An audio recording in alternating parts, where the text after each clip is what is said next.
It started with a laugh, a silly moment during a crowded brunch that twisted everything. The rooftop party was supposed to be a chill way to connect with people in the building, a break from the usual grind of city life. I'd organized the whole thing, from the curated cocktail list to the playlist that could vibe with everyone from college kids to finance guys. My husband Mark was supposed to be co host, but work, as always, sucked him in. By the time guests started arriving, he was already hunched over his laptop in the corner of our tiny living room, muttering apologies between keystrokes. So there I was, balancing conversations, refilling drinks, and trying to keep the energy up. It wasn't until the sun started to dip below the skyscrapers that I even noticed Ethan, standing by the edge of the roof, beer in hand, his easy smile lighting up the space. Ethan was new to the building, a 23-year-old personal trainer who'd moved into the penthouse a few months back. I didn't know much about him beyond the occasional nod in the elevator or polite small talk. He seemed friendly enough, but he was younger than most people in our building, the kind of guy who drew attention without even trying. A head turner in a way that made some of the older women blush and giggle a little too loudly in yoga class. At one point, I found myself back in the kitchen, stacking empty glasses and wiping down the counter. Ethan wandered in, holding a nearly empty bottle. "Need a hand?" he asked, his voice casual but warm. I laughed, waving him off. "You've done enough damage out there, Casanova. Half the women in the building are swooning," I teased, not really expecting a response. To my surprise, he leaned against the counter and grinned. "What can I say? It's the charm." I rolled my eyes, but couldn't help laughing. "All right, Mr. Modesty, hand me those plates." He passed them over, and as I reached to stack them on a high shelf, I felt him watching me. It wasn't uncomfortable exactly, but it was noticeable. The moment stretched just long enough for me to feel the need to break it. "Oh, by the way," I said, turning toward him, "you've got some sauce right there." I gestured to the corner of his shirt. "Do I?" He looked down, brushing at the spot. When it didn't come off, I acted on impulse. "Here, let me." I tugged at the hem of his shirt, lifting it just enough to check.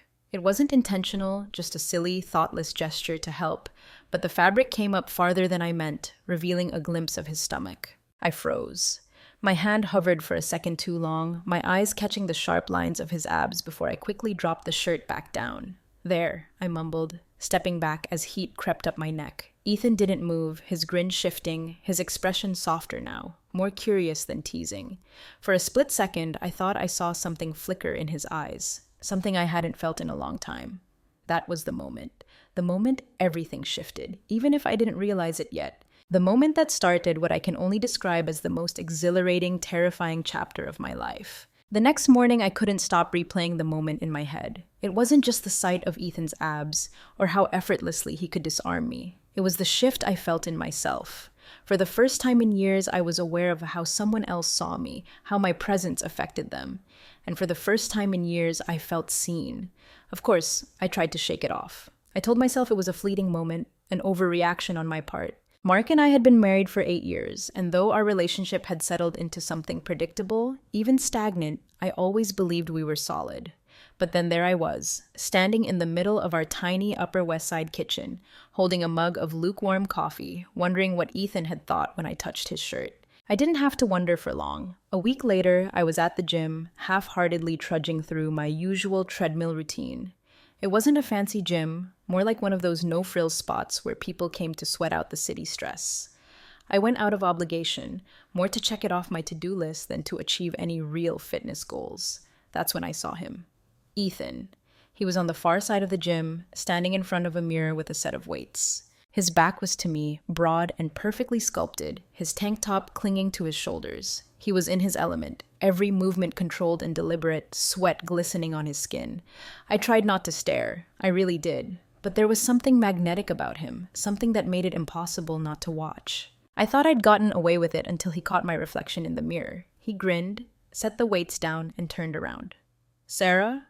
He sounded surprised, like he hadn't expected to see me there. I forced a smile, suddenly hyper-aware of my messy bun and the unflattering workout tee I'd thrown on that morning. "Hey, Ethan, didn't know you came here." "Just started," he said, wiping his face with a towel. "You come here often?" I shrugged. "Sometimes, when I'm feeling ambitious." He laughed, and before I knew it, he was walking toward me. "You're doing great," he said, glancing at my treadmill. "Mind if I show you a couple of things? Maybe shake up your routine?" I hesitated, but there was something so casual, so unassuming about the way he asked. Sure, I said, stepping off the treadmill. Over the next 20 minutes, Ethan showed me a series of exercises, guiding me through each one with the ease of a pro. At one point, he placed his hands lightly on my waist to adjust my form, and I felt a jolt of awareness shoot through me. His touch was firm but gentle, and it lingered just a second too long. See? Perfect, he said, his voice low and close. I couldn't meet his eyes. Thanks, I mumbled, stepping away under the guise of grabbing a towel. By the time we finished, I was flushed, and not just from the workout. Ethan walked me to the door, his gym bag slung over his shoulder. Coffee? He asked casually, like it was the most natural thing in the world. I hesitated. It wasn't a big deal. Coffee was harmless. But there was a part of me that felt like accepting would mean crossing some invisible line, even if I couldn't quite explain why. Sure, I heard myself say. We ended up at a little cafe a few blocks from the gym, tucked away on a side street in the village. The kind of place I might have picked if I were trying to avoid running into anyone I knew. The conversation started light. Fitness, work, random observations about the city. But somewhere between his second latte and my half-eaten muffin, it shifted. You're different than I expected, he said, his eyes steady on mine. I raised an eyebrow. Different how? I don't know, he said, leaning back in his chair. You just seem confident, like you don't care what people think. I laughed softly, shaking my head. I wouldn't go that far. No, really, he said. Most people are so busy trying to fit into these little boxes, you know? You're not like that. The compliment caught me off guard. Mark rarely said things like that anymore, if he ever did. For a moment, I let myself savor it, let myself imagine what it might be like to hear those words more often. The rain started just as I was finishing up some work from home a few days later. Mark was out of town for a conference in Chicago, and our apartment felt unusually silent. I was scrolling mindlessly through my phone when a text popped up. E.T. I think I left my sunglasses at your place. Mind if I swing by and grab them? My stomach flipped. I'd barely spoken to him since our coffee outing, convincing myself it was better to keep some distance. But now, the idea of seeing him again sent a nervous thrill through me. Sure, come by anytime. 20 minutes later, Ethan was standing at my front door, his hair damp from the rain. He had that same easy smile, the one that could disarm anyone, and I felt my resolve weakening. Come in, I said, stepping aside. I poured us each a drink, something casual to take the edge off the awkwardness I was trying so hard not to feel. We sat on the couch, talking about nothing in particular. At some point, he leaned forward to grab his drink, and I noticed a faint smudge of something on his shirt. Without thinking, I reached over and tugged at the fabric. You've got...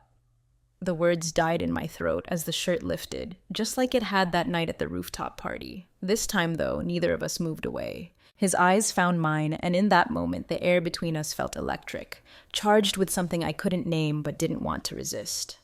Sarah, he said softly, his voice barely above a whisper. I should have stopped. I should have said something, done something to put distance between us. But instead, I let the moment pull me in, closer and closer, until there was nothing left between us.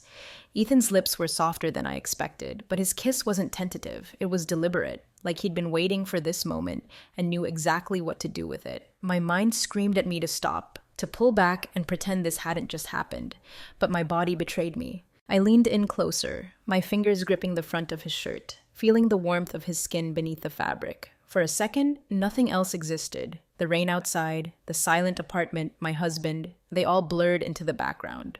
All I could focus on was Ethan, his hands sliding to my waist, pulling me closer, grounding me in the moment, while simultaneously making me feel like I was floating. When we finally broke apart, both of us breathing heavily, I didn't say anything. What could I possibly say? Sorry, I didn't mean to. That would have been a lie, and we both knew it.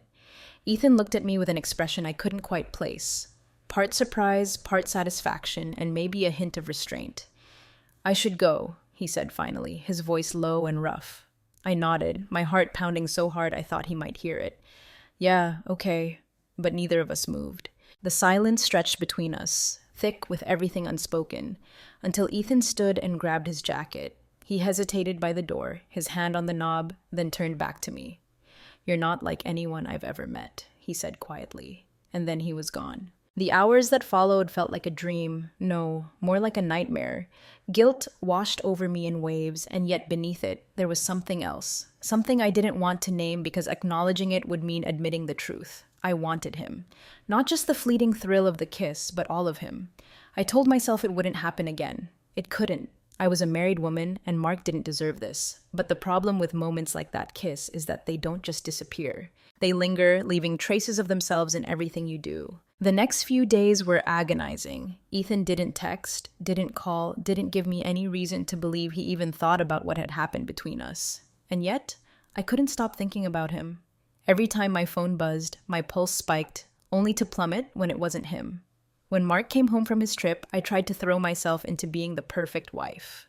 I made his favorite dinner, listened to him complain about his meetings, even initiated sex for the first time in weeks. But as we lay in bed that night, his hand lazily tracing patterns on my hip, I couldn't stop my mind from drifting. I pictured Ethan's hands instead, his mouth, his body pressed against mine. And just like that, the guilt returned, sharp and suffocating. The next time I saw Ethan, it wasn't planned. I was at the Whole Foods in Union Square, standing in the produce aisle trying to decide between organic or regular spinach, because apparently even mundane decisions felt monumental when you were trying to distract yourself from the fact that you'd kissed someone who wasn't your husband. Sarah? His voice sent a shiver down my spine, and when I turned to face him, he was standing there casually, holding a basket filled with protein bars and bananas. He smiled, and for a moment, I forgot how to breathe. "Hey," I said, my voice coming out quieter than I intended. "Didn't expect to see you here," he said, his tone light, like we were just two neighbors bumping into each other like nothing had happened. "Yeah, just grabbing a few things." I gestured to my half-empty cart, suddenly hyper-aware of how close he was standing. There was a pause, the kind that felt too long and not long enough all at once. And then he stepped closer, his voice dropping. "I can't stop thinking about you." My stomach flipped, a mix of excitement and dread. "Ethan, I know," he interrupted, his eyes searching mine. "I know it's complicated, but that doesn't change how I feel."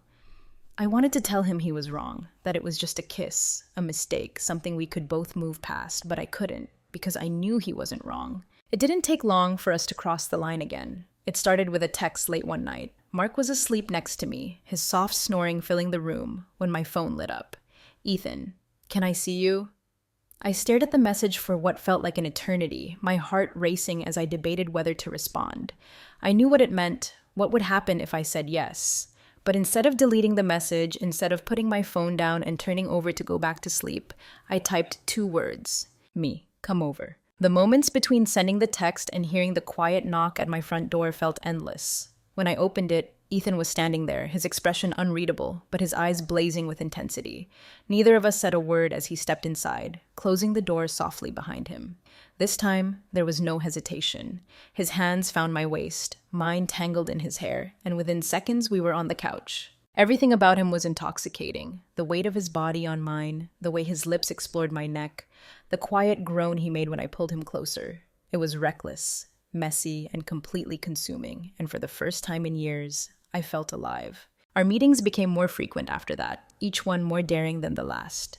We met at his penthouse, in his car, once even in a secluded spot in Central Park. Each time I told myself it would be the last, and each time I found myself craving more. Ethan made me feel things I hadn't felt in years. Desirable, adventurous, wanted. With him, I wasn't just Mark's wife, or the woman who organized rooftop parties. I was Sarah, just Sarah. But with every stolen moment, the weight of what I was doing grew heavier. I found myself jumping at every text notification, every unexpected knock at the door, terrified that someone would find out, that Mark would find out.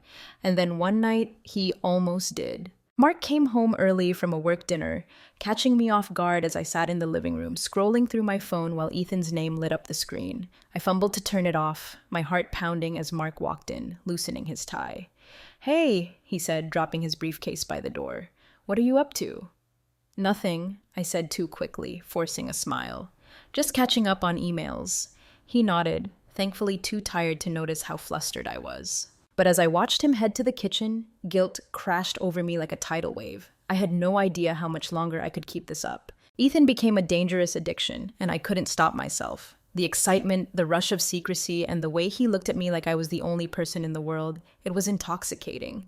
But the closer we got, the more I realized that he wasn't just some casual fling to me, and that terrified me. This wasn't just physical anymore. Emotions were creeping in, messy and uncontrollable.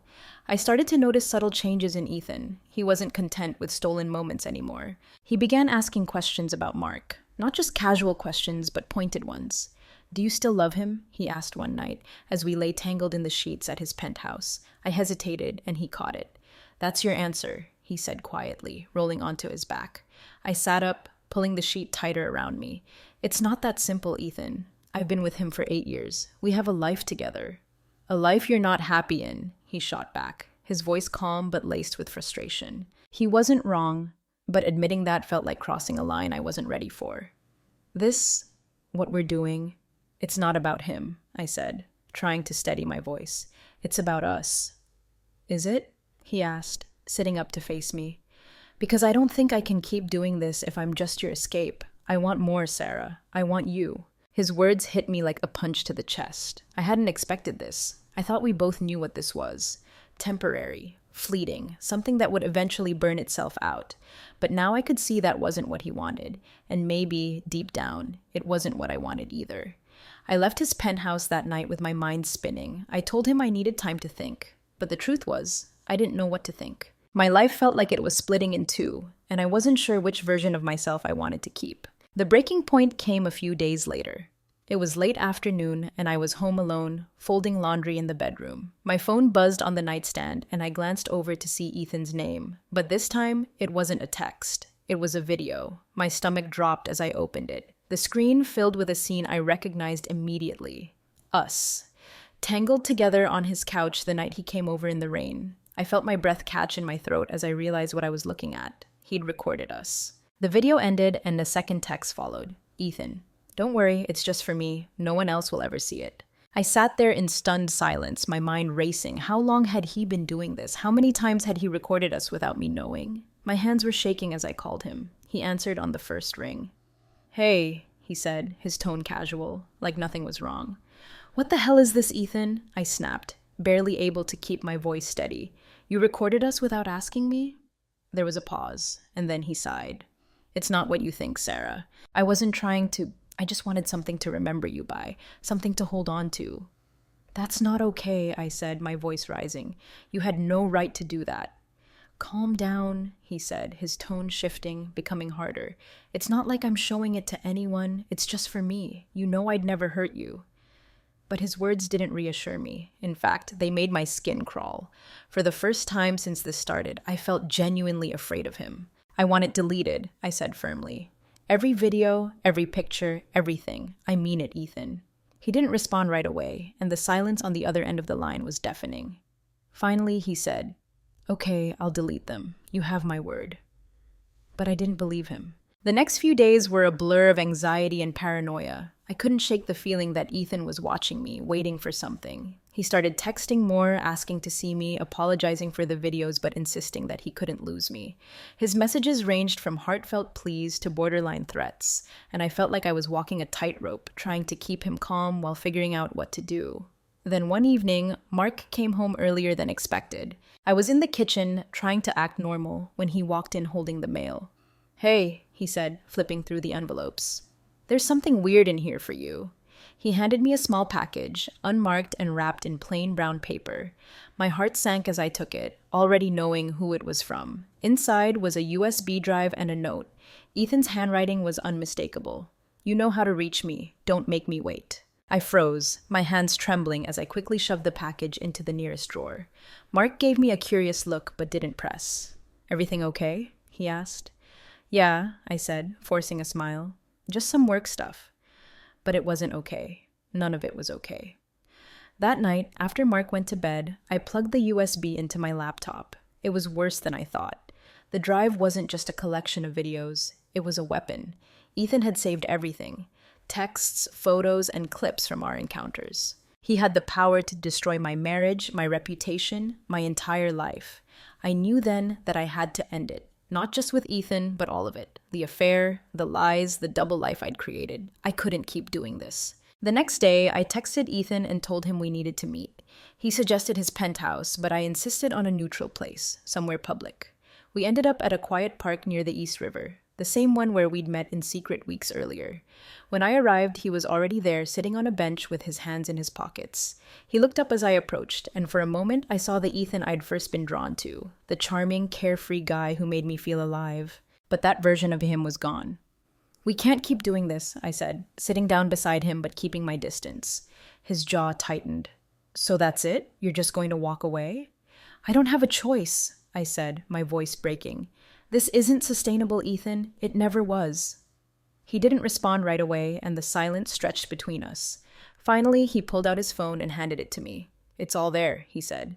"Everything I've got. Go ahead. Delete it." I hesitated, searching his face for any sign of deception, but he looked sincere, defeated even.